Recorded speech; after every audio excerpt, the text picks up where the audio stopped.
Alors, bonjour Jean-Marc, Bonjour, merci de bonjour venir Christophe.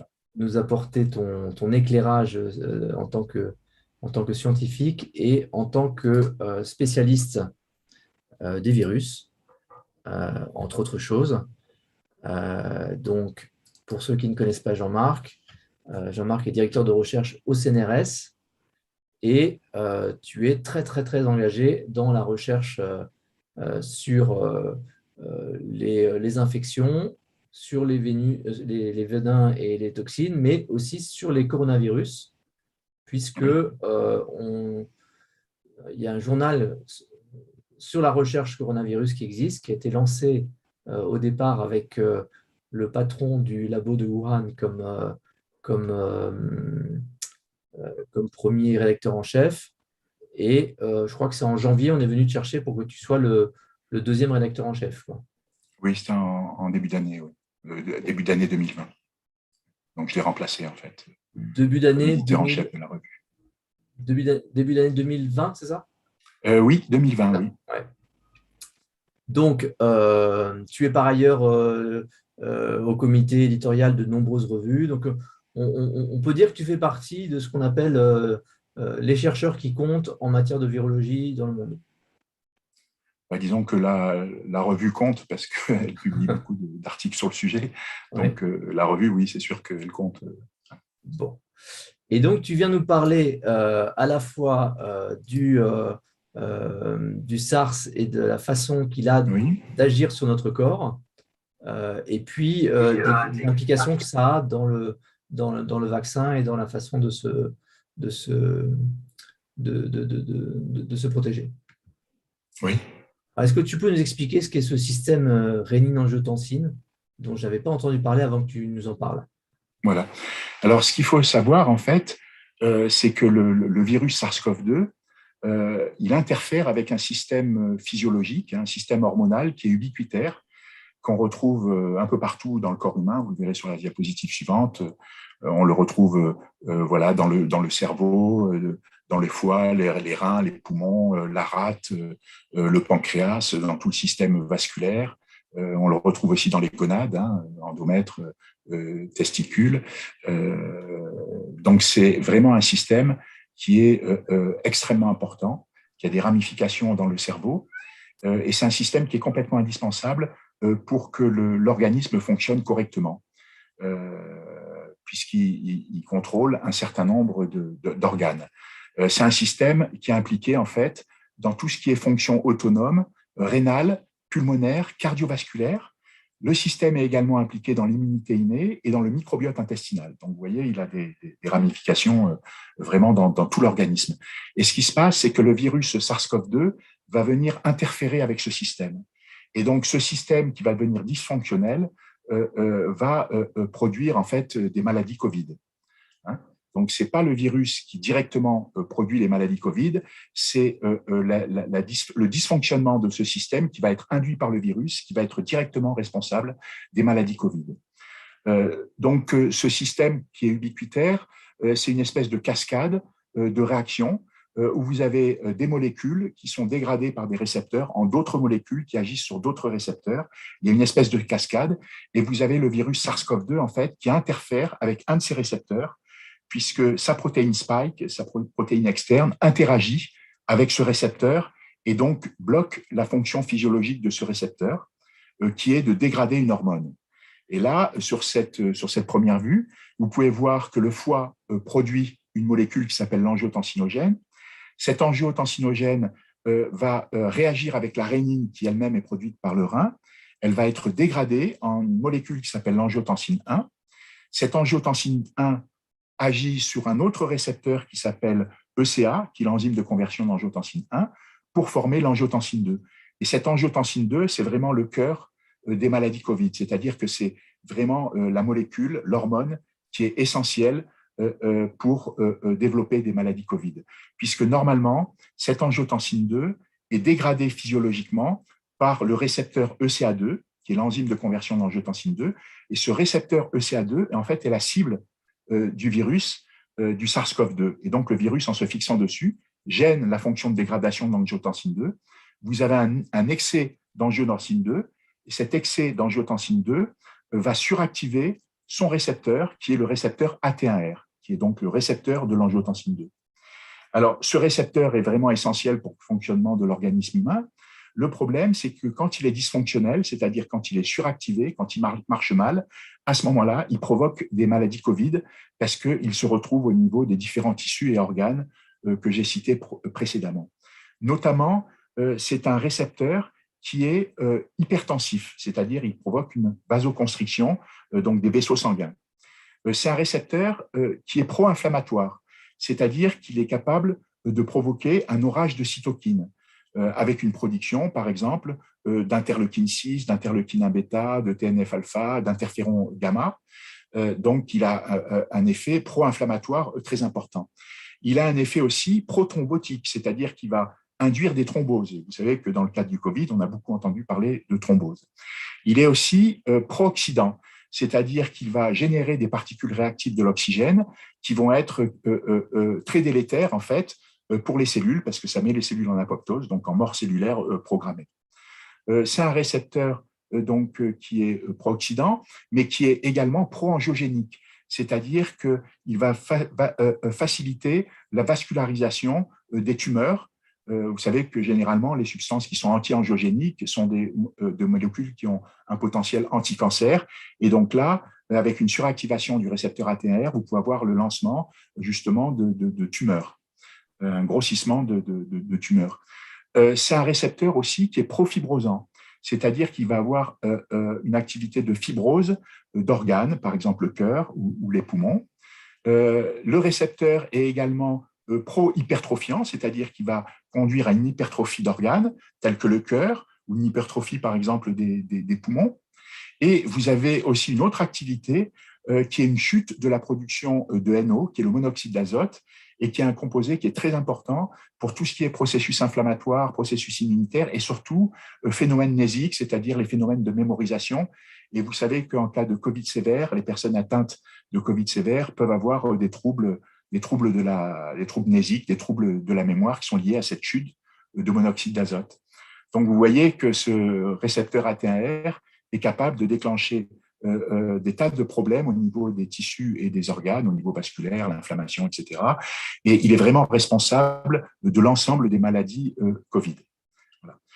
Donc, ce qui apparaît important pour pouvoir préserver l'emballement du système rénine-angiotensine qui est induit par le virus, c'est de freiner ce système. Et on connaît un certain nombre de molécules qui sont capables de freiner ce système. La plus connue est la vitamine D, dont je vous parlerai plus en détail. Cette vitamine D est notamment capable d'inhiber la production de rénine.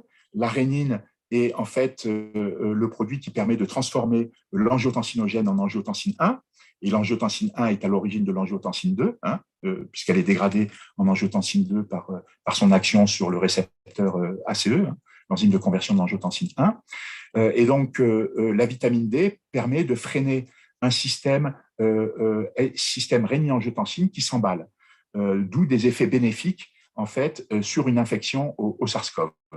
Mais cette vitamine D n'a pas que ces fonctions-là. En fait, c'est pas une vitamine, puisque c'est la mal nommée, puisque en fait une vitamine est une molécule qui ne peut pas être produite en quantité suffisante par l'organisme. C'est une molécule dont il a besoin et qui doit être impérativement apportée par exemple l'alimentation. Ici, une exposition au soleil permet d'avoir la quantité nécessaire de vitamine D, une exposition par exemple VT. Donc ce n'est pas une vitamine, c'est une pro-hormone sécostéroïde et qui a la particularité d'être capable, lorsqu'on la prend, d'activer une très grosse partie du génome humain. Le génome humain, c'est 22 500 gènes. Quand vous prenez de la vitamine D, c'est comme si vous preniez des centaines de médicaments, puisque la supplémentation normale en vitamine D, on estime que c'est aux alentours de 30 nanogrammes de calcidiol par ml, vous avez une activation de 291 gènes qui a été démontrée. Donc, c'est vraiment un effet très, très important.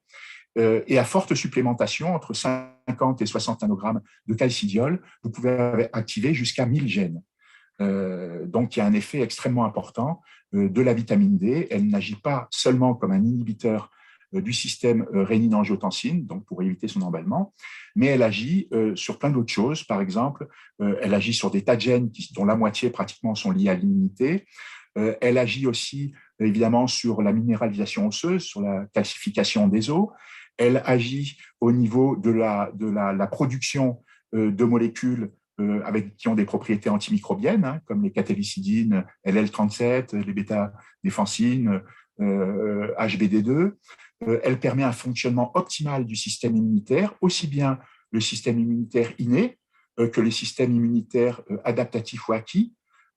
Pourquoi? Parce que ces cellules du système immunitaire ont des récepteurs à la vitamine D. Et lorsqu'elles sont en présence d'un microbe, hein, quel qu'il soit, que ce soit un virus, une bactérie, un parasite ou un champignon, elles ont besoin de piocher dans le milieu, dans le sang, en fait, la vitamine D pour être correctement activées. Et s'il n'y a pas de vitamine D dans le milieu, leur processus d'activation est aboli et donc elles ne peuvent pas s'attaquer à l'agent microbien, c'est-à-dire ici au SARS-CoV-2. Donc, vous voyez qu'elle est extrêmement importante pour toutes les cellules du système immunitaire. On pense également que pratiquement toutes les cellules du corps ont probablement également des récepteurs à la vitamine D, donc ce qui en fait vraiment une molécule extrêmement importante. En fait, la forme active de la vitamine D, c'est une forme qui a été 2 fois modifiée de la vitamine D. Elle a été modifiée une première fois dans le foie, hein, par une 25-hydroxylase, donc pour donner la 25-hydroxyvitamine D3. Après, elle migre dans le rein, où elle est une 2e fois hydroxylée par une 1-alpha-hydroxylase pour donner une 1-alpha-25-dihydroxyvitamine D3, qui est le calcitriol. Et le calcitriol, en fait, c'est la forme active de la vitamine D3. C'est elle qui est reconnue par les cellules, par le récepteur à la vitamine D3. Il n'y a que elle qui est reconnue. Et si vous voulez, quand elle est reconnue par le récepteur à la vitamine D, hein, donc au calcitriol, le complexe s'associe à un autre récepteur qui s'appelle l'acide rétinoïde X, qui lui permet de basculer en fait dans le noyau cellulaire et d'activer ces fameux gènes, ces centaines de gènes qui vont être donc soit activés, soit réprimés en présence de vitamine D. Donc, vous voyez que cette vitamine D permet un très bon fonctionnement du système immunitaire. Sans elle, il n'y a pas de bon fonctionnement du système immunitaire. Elle est également très importante pour le maintien des barrières physiques, c'est-à-dire qu'elle est importante pour la cohésion tissulaire. Elle permet des interactions intercellulaires, elle renforce les interactions cellulaires, et donc c'est très important pour l'intégrité des tissus. Il faut savoir que la vitamine D aussi est très importante au niveau intestinal pour tout ce qui est absorption de phosphore et de calcium. Voilà en gros les activités de cette vitamine D. Elle agit aussi au niveau de la différenciation et de la prolifération de certains types cellulaires, dont des cellules de l'immunité innée. Voilà. Alors, cette vitamine D, vous en avez 3 sources. La première source est le soleil. Une exposition aux UV solaires permet de produire de la vitamine D. En fait, c'est l'effet des rayons solaires se fait sur le 7-déhydrocholestérol qui se transforme en provitamine D3. Cette provitamine D3 migre dans le derme et est transformée en vitamine D3, donc qui part dans le foie et dans le rein pour être hydroxylée, pour se transformer en calcitriol. Donc, ça, c'est la première source qui est généralement et suffisante, par exemple, en été. Une exposition solaire de 15 à 20 minutes suffit pour avoir la quantité suffisante de vitamine D3. On estime que c'est à peu près à 4000 UI par jour, en sachant que 40 UI fait à peu près 1 microgramme de vitamine D3. Donc, la seconde source de vitamine D3, c'est l'alimentation, mais généralement, elle est très faible. Elle constitue en moyenne 10 à 15% de l'apport journalier, donc c'est très faible. Il y a très peu d'aliments qui sont riches en vitamine D. Vous avez évidemment l'huile de foie de morue, mais vous avez tout ce qui est poisson gras, saumon, flétan. Vous avez aussi les œufs, vous avez les fromages, vous avez aussi une source de vitamine D2 qui est équivalente à la vitamine D3 que l'on peut retrouver dans certains végétaux, notamment on les retrouve surtout dans certains types de champignons, mais c'est pas suffisant. La troisième source d'apport de vitamine D pour l'organisme, c'est la supplémentation. Et il faut pratiquement tout le temps passer par la supplémentation, à l'exception de l'été. parce que l'alimentation et l'exposition au solaire, généralement, n'est pas suffisante. Et cette supplémentation, elle se fait avec du cholécalciférol, de la vitamine D3 que l'on prend en ampoule, ou encore mieux, que l'on prend chaque jour, à hauteur donc de 4000 unités par jour pour une personne normale de 70 kg, un peu moins pour une femme, ou un peu moins pour un enfant, de l'ordre de 2 à 3000 UI par jour, ou bien alors, pour une personne obèse, par exemple de 100 kg, ce serait plutôt du 7 à 8000 UI par jour. Donc, il est très, très important de se supplémenter en vitamine D3 pour atteindre un taux optimal qui doit être supérieur ou égal à 40 nanogrammes de calcidiol par ml, parce que le calcidiol, c'est la forme circulante de la vitamine D3, c'est celle qu'on trouve dans le sang et qui est stockée aussi par les tissus adipeux, notamment pour les obèses. Donc, il faut plus de vitamine D3 pour les obèses. Donc, c'est une molécule qui est vraiment complètement indispensable et qui est recommandée. Donc, à la fois pour aider à prévenir d'une infection au SARS-CoV-2, parce que comme elle permet un très bon fonctionnement du système immunitaire, elle diminue la probabilité d'être infecté. On estime que c'est de l'ordre de 40 à 50%, la probabilité d'être infecté, la diminution de la probabilité d'être infecté. Et elle permet de mieux lutter contre le virus, parce que d'une part, elle freine le système rénine-angiotensine et elle permet un très bon fonctionnement du système immunitaire, inné et adaptatif et acquis, et elle permet également la synthèse de molécules antimicrobiennes qui ont une activité contre le SARS-CoV-2, notamment la catalycine L37 qui a été montrée donc très active contre le SARS-CoV-2. Voilà.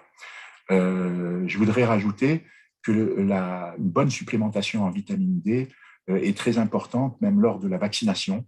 Pourquoi? Parce que lorsque vous êtes vacciné contre le SARS-CoV-2, quel que soit le vaccin que vous recevez, que ce soit le vaccin ARN messager de Pfizer, BioNTech ou de Moderna, donc c'est un ARN messager qui va coder pour une protéine spike modifiée, un ARN messager qui va être traduit en protéine spike modifiée par les cellules musculaires après une injection dans le muscle deltoïde.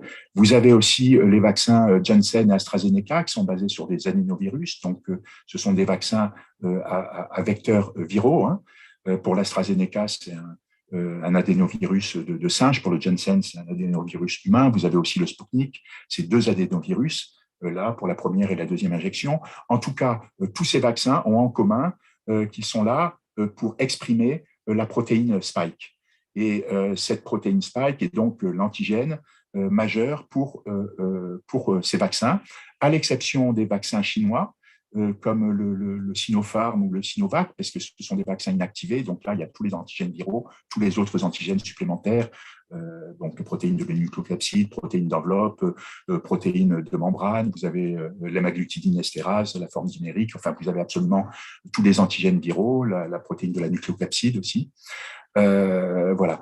Et cette protéine spike, si vous voulez, son problème, c'est qu'elle est capable de faire comme le virus, c'est-à-dire qu'elle est capable d'adopter une conformation et qui lui permet de reconnaître son récepteur ECA2, donc l'enzyme de conversion d'angiotensine 2.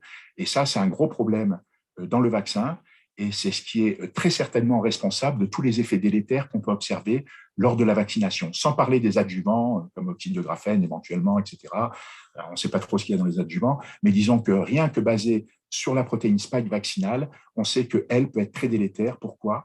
Parce qu'elle est capable d'interagir avec le récepteur ECA2 et de déclencher une réponse, c'est-à-dire qu'en fait, elle est capable d'inhiber la dégradation de l'angiotensine 2 par le récepteur ECA2 et donc de suractiver indirectement le récepteur AT1R dont on a vu qu'il était responsable de toutes les maladies Covid, de tous les effets délétères sur les différents tissus et organes.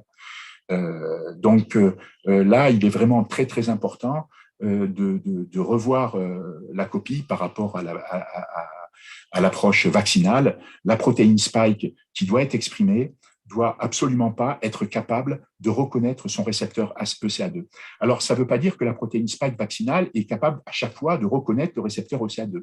Vous avez peut-être qu'une molécule sur 1000, une sur 10 000, une sur 100 000 qui va être capable de s'associer en trimère, hein, puisque les protéines spike, les protéines S s'associent en trimère pour former une spicule, et cette spicule est capable de reconnaître le récepteur ACA2. Donc, c'est peut-être une très, très faible proportion de protéines spike vaccinales qui est capable d'interagir avec le récepteur ACA2. En tout cas, ce qui est certain, c'est qu'il y a une certaine proportion qui est capable d'interagir avec ce récepteur et de déclencher une réponse physiologique, puisque la structure de cette protéine spike, qui a deux mutations, deux prolines qui ont été modifiées en fait au niveau de la protéine spike, hein, en position 986 et 987.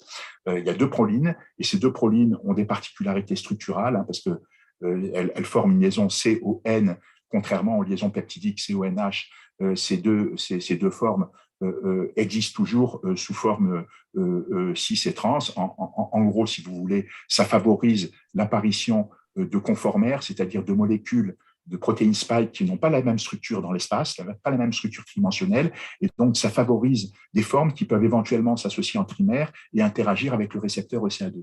Donc il est très important de produire une protéine spike qui soit vraiment incapable de reconnaître son récepteur, puisque là, ces deux prolines ont été rajoutées pour que la protéine spike adopte une conformation préfusionnelle, c'est-à-dire une conformation où elle est capable de reconnaître son récepteur et de favoriser la fusion des membranes entre la membrane virale et la membrane de la cellule que le virus est en train d'infecter.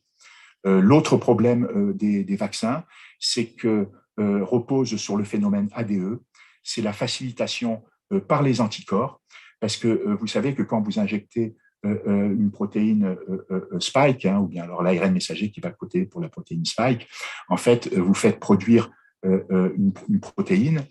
Cette protéine donc va avoir une certaine structure spatiale. Elle va être reconnue par le système immunitaire, hein, par les différentes cellules du système immunitaire, hein, donc les cellules de l'immunité innée, c'est-à-dire les monocytes circulants, les macrophages, les cellules dendritiques, donc présentatrices d'antigènes, les granulocytes éosinophiles, les granulocytes neutrophiles, aussi par les cellules natural killer, et puis du côté de l'immunité adaptative ou acquise par les lymphocytes B qui produisent des anticorps, hein, lorsqu'ils sont différenciés, activés en plasmocytes, et également les lymphocytes CD8 cytotoxiques qui vont apprendre à reconnaître le ou les antigènes viraux qui vont être exprimés à la surface des cellules infectées.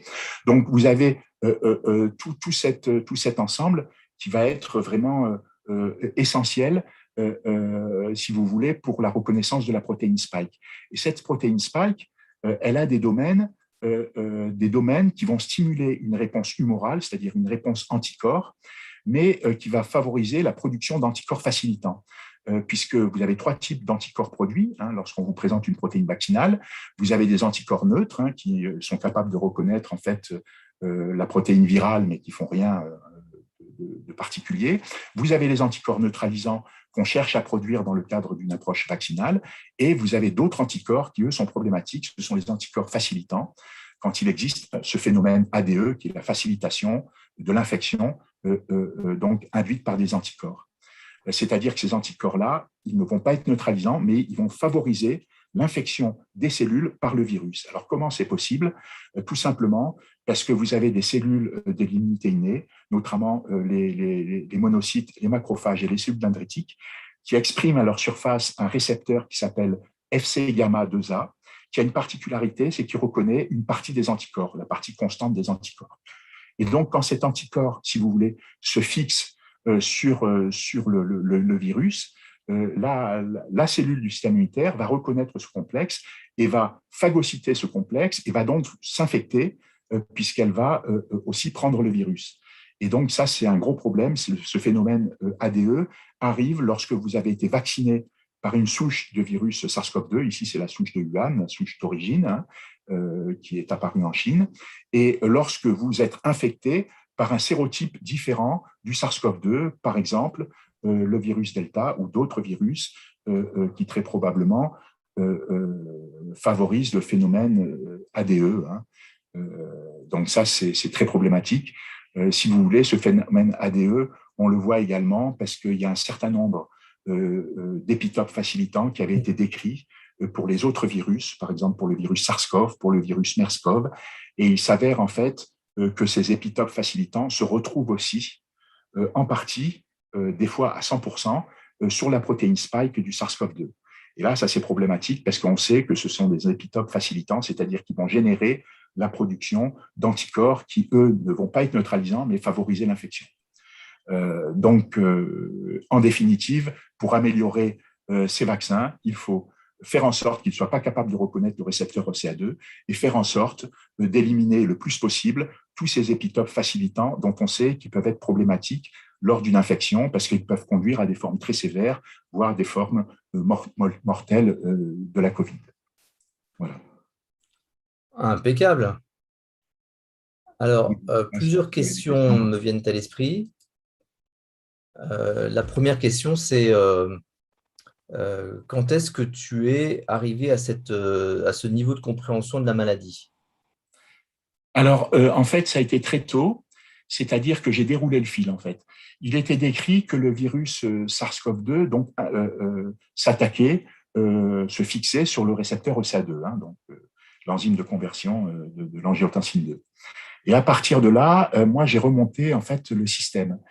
C'est-à-dire que j'ai vu que ce récepteur faisait partie d'un très, très grand système physiologique qui était très complexe et qui était lié à des tas de tissus et d'organes. Hein. Ça, on l'a vu clairement.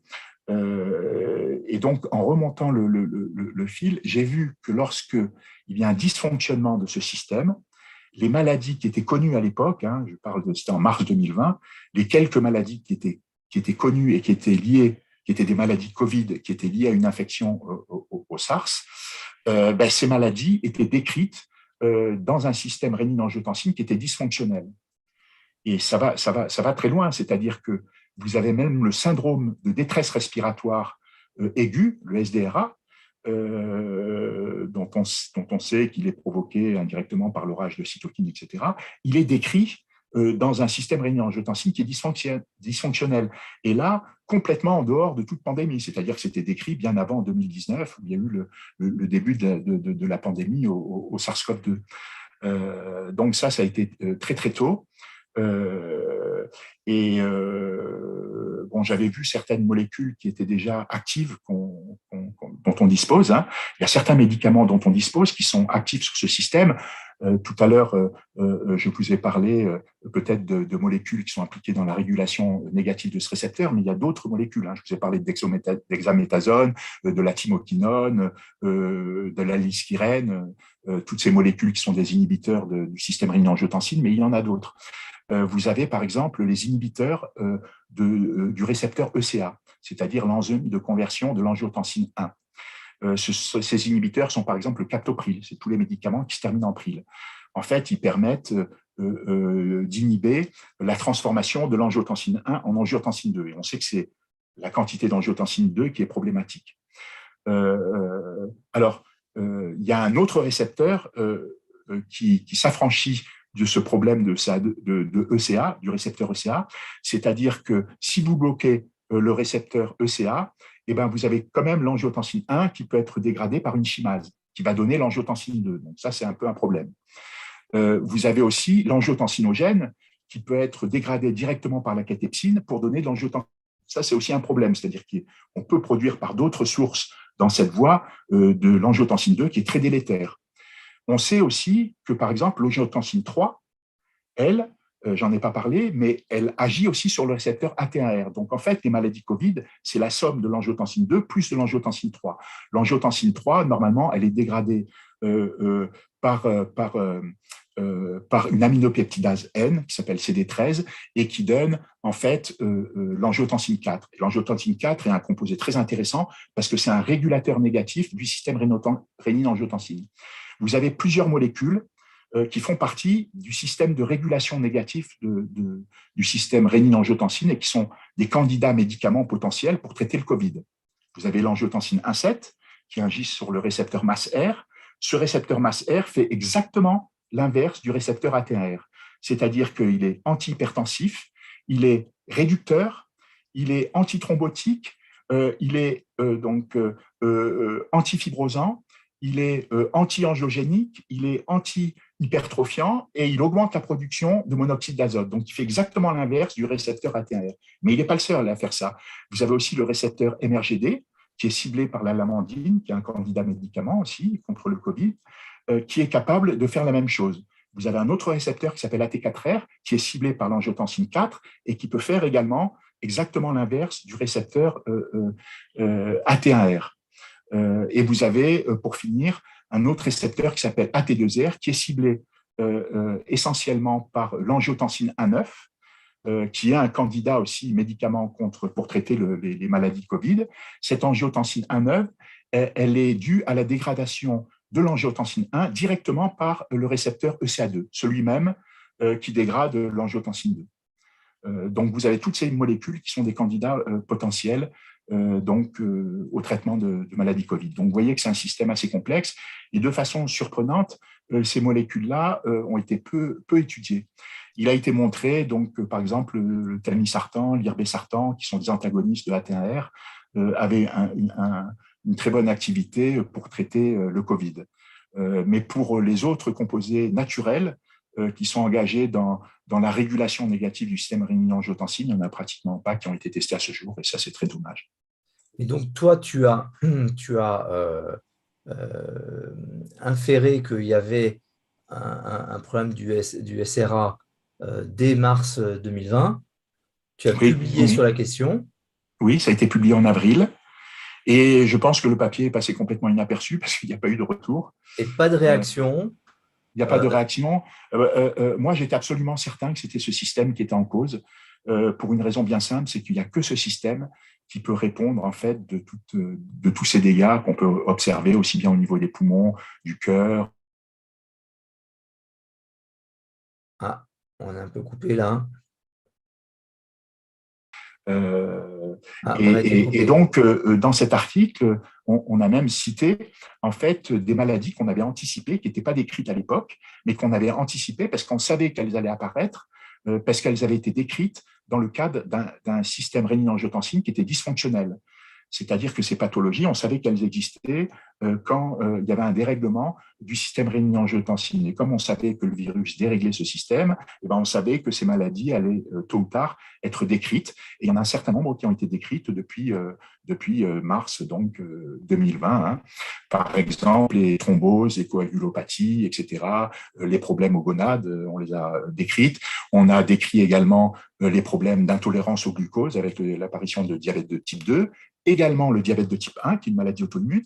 L'apparition de maladies auto-immunes, ça, on l'a prédit aussi, tout simplement parce que le système rénine-angiotensine, il pilote l'immunité innée, hein, c'est-à-dire que c'est lui qui est responsable, qui pilote vraiment ces cellules, hein, donc c'est les monocytes, les macrophages, les cellules dendritiques, les cellules NK, les différents granulocytes. Ces cellules-là, en fait, ces cellules de l'immunité innée. Hein. L'immunité innée, c'est en fait la première barrière de protection de l'organisme contre l'infection, quelle qu'elle soit. Hein, c'est non spécifique, c'est réactif tout de suite, et ça peut être extrêmement puissant, notamment chez les enfants. Donc, ce système, si vous voulez, il est responsable de la reconnaissance des protéines du soi et du non-soi.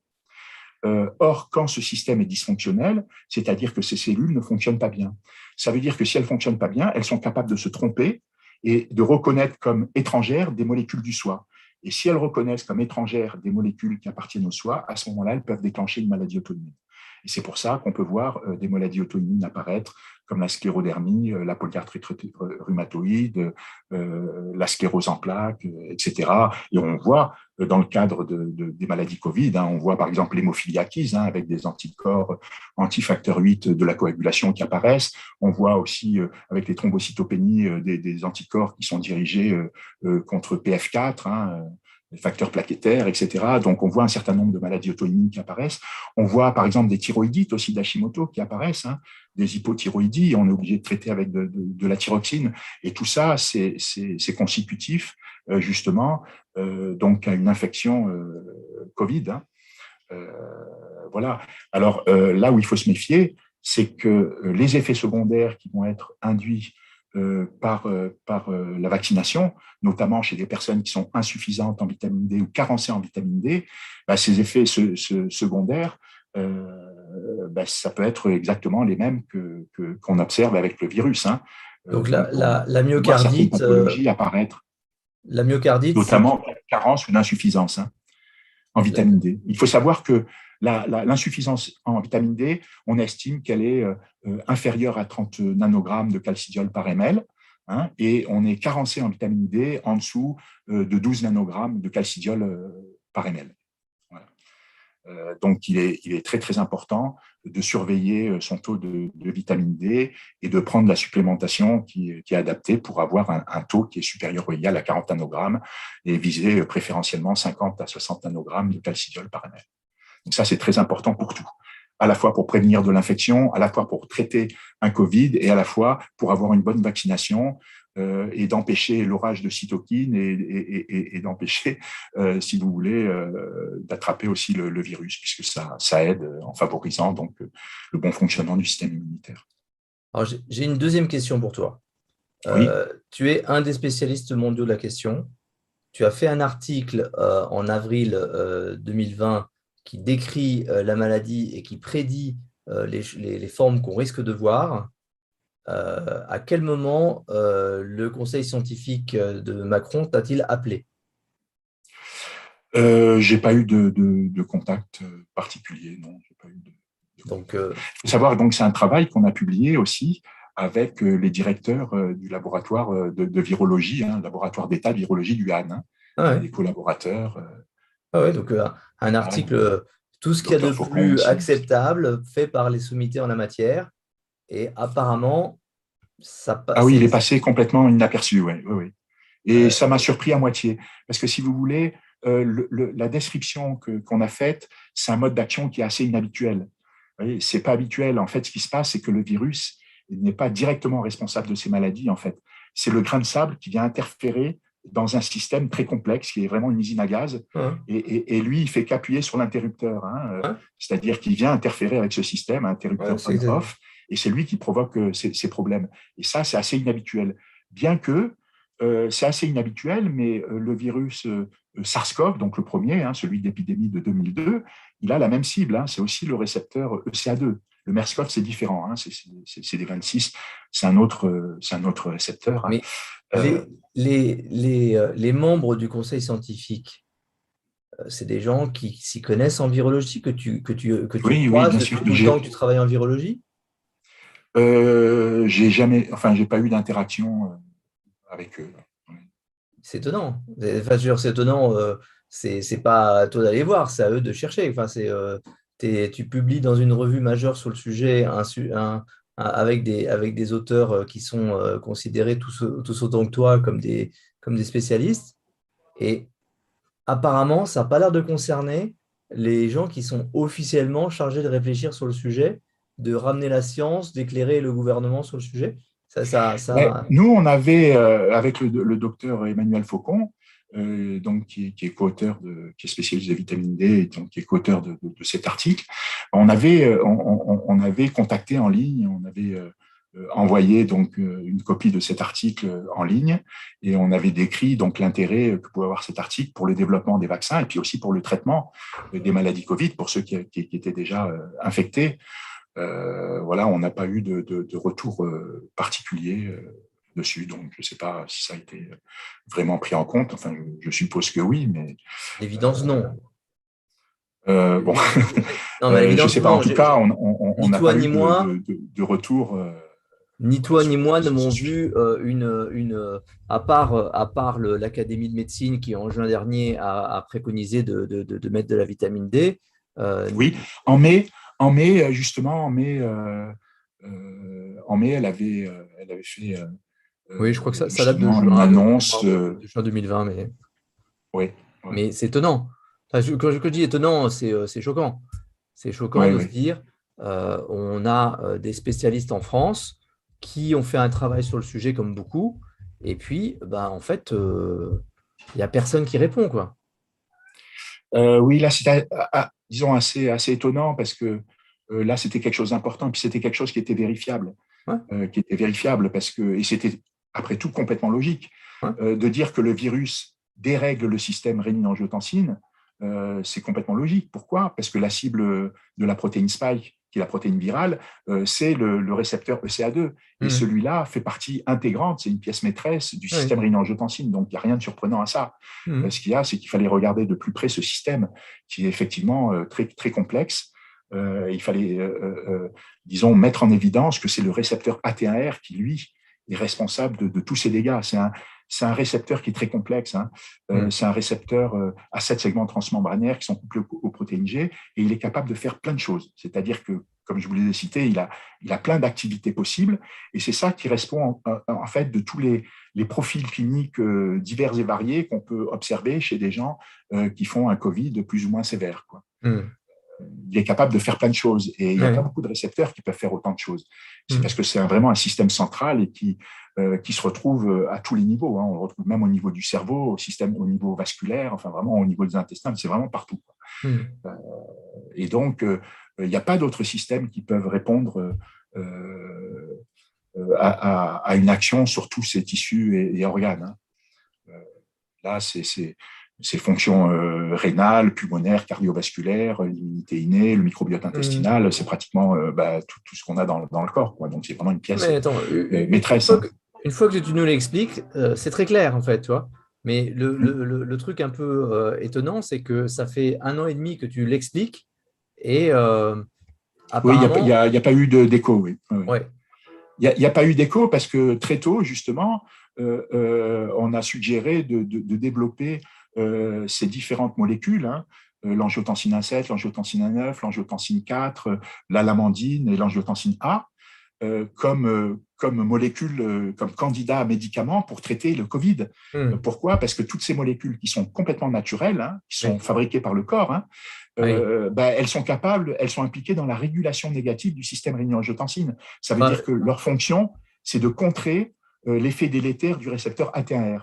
Et là, finalement, il ne s'est rien passé, quoi. Donc, oui, mais tu vois, là, tu tapes quand même à chaque fois sur des molécules qui ne sont pas brevetables, donc pas très intéressantes.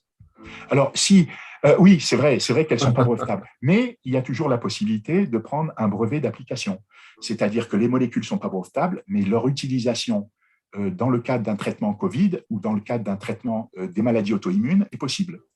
Ça s'appelle un brevet d'application. Mais bon, ça n'intéresse pas trop apparemment. Enfin, je pense qu'ils ont ciblé sur d'autres traitements, notamment les traitements basés sur des anticorps neutralisants, des combinaisons d'anticorps monoclonaux neutralisants dirigés contre le RBD, c'est-à-dire la région de fixation de la protéine spike et du récepteur ECA2, et aussi dirigés contre le NTD, qui est la région N-terminale de la protéine spike, dont on sait qu'elle est importante en fait pour les interactions avec les gangliosides au niveau des rafts lipidiques, des radolipidiques, donc pour stabiliser, si vous voulez, l'ancrage du virus sur sa cible, sur son récepteur ECA2.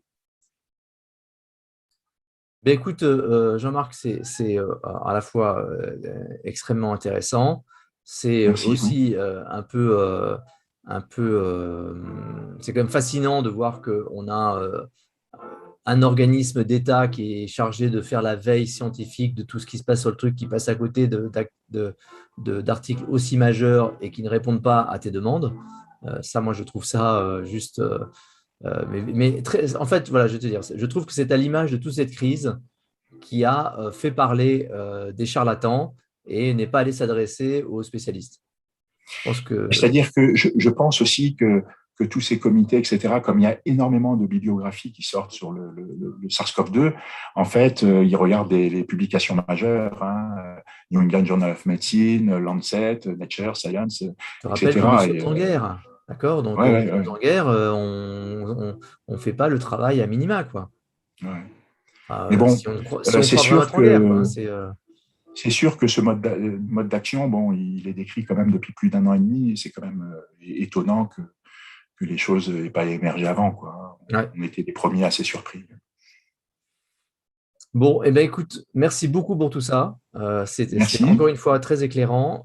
Je pense que ça va aider beaucoup de gens à mieux comprendre comment lutter contre ce qui reste de cette maladie. Et puis, donc à la fois, je pense à tous les médecins qui s'interrogent sur comment ils peuvent aider leurs patients, et puis à la fois à ces membres du système de santé et du système sanitaire français qui peuvent, de ce fait, comprendre un peu mieux comment ils peuvent agir. Mais à l'évidence, mettre en lockdown une population à l'époque, en 2020, où il y avait un soleil extraordinaire qui aurait produit, puisque c'était la saison, énormément de vitamine D, c'est quand même assez fascinant. Et puis quand le confinement a été cessé, d'interdire aux gens d'aller se mettre dans les parcs alors qu'il Ouais. y avait à nouveau un ensoleillement extraordinaire, voilà, quoi, c'est Ouais. ça qui leur Mais, manquait, quoi. ouais, mais à l'époque, on ne parlait absolument, en mars 2020, on ne parlait absolument pas de vitamine D. Hein. Il y avait, C'est vrai que les premières études sur le non. sujet, c'est l'étude espagnole, ça va être de septembre. C'est venu après, en tout cas, à Ouais. cette période-là, vitamine D et SARS-CoV-2, c'était inconnu au bataillon. Hein. Personne n'en parlait. Mais après, donc tu Et parles là, des donc, gens qui nous, on avait promeuvent parlé de cette vitamine D dans l'article, justement, parce qu'on avait vu que c'était un inhibiteur du système rénine-angiotensine ouais. en inhibant la production de rénine.